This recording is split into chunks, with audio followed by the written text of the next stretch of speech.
এই পৃথিবীতে তুমি কখনোই কাউকেই সন্তুষ্ট করতে পারবে না। সে তোমার সম্পর্কে যেই হোক না কেন, মা বাবা ভাই বোন দিদি স্ত্রী যেই হোক না কেন, কাউকেই পারবে না।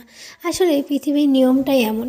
যতদিন তুমি তাদেরকে কিছু দিতে পারবে, যতদিন তুমি তাদের জন্য কিছু করতে পারবে, ব্যাস ততদিনই কিন্তু তারা তোমার প্রতি সন্তুষ্ট থাকবে, তোমাকে ভালোবাসবে, ভালো রাখবে, ভালো বলবে।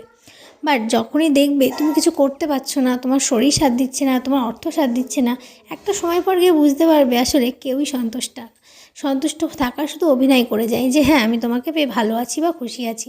কিন্তু এই জগতে কাউকেই কিন্তু সেরকমভাবে হ্যাপি করতে পারবে না।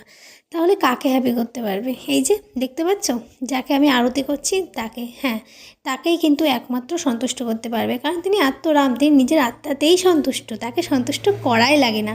কিন্তু কেউ যদি তাকে প্রেম দিয়ে, ভালোবাসা দিয়ে, শ্রদ্ধা দিয়ে একবার ডাকে না, একবার স্মরণ করে না, ডাকা তো দূরের কথা, যদি মনে মনে স্মরণও করে, তবুও তিনি খুব সন্তুষ্ট হন, অনেক ভালোবাসা দেন, অনেক কৃপা করেন।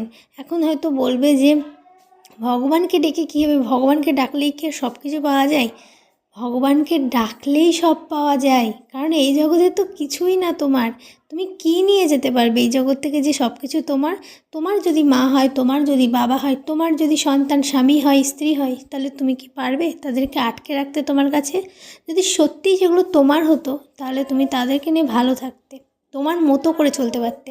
আসলে এই জগতে কেউই আমরা কেউ কারণ নয়। তাই জন্য আমাদের উচিত যাকে ভালো রাখা যায়, যাকে সন্তুষ্ট রাখা যায়, তার শরণে যাওয়া, আর তোমার সাধ্য মতো, সামর্থ্য মতো ভগবানের সেবা দেওয়া। তাই সময় দেরি না করে আমার মনে হয় যে সবাইকে ভগবানের শরণে যাওয়া উচিত, কারণ উনি যদি সন্তুষ্ট হয় তোমার জীবনটাই অন্যরকম হয়ে যাবে, পাল্টে যাবে, শান্তিময় হয়ে যাবে।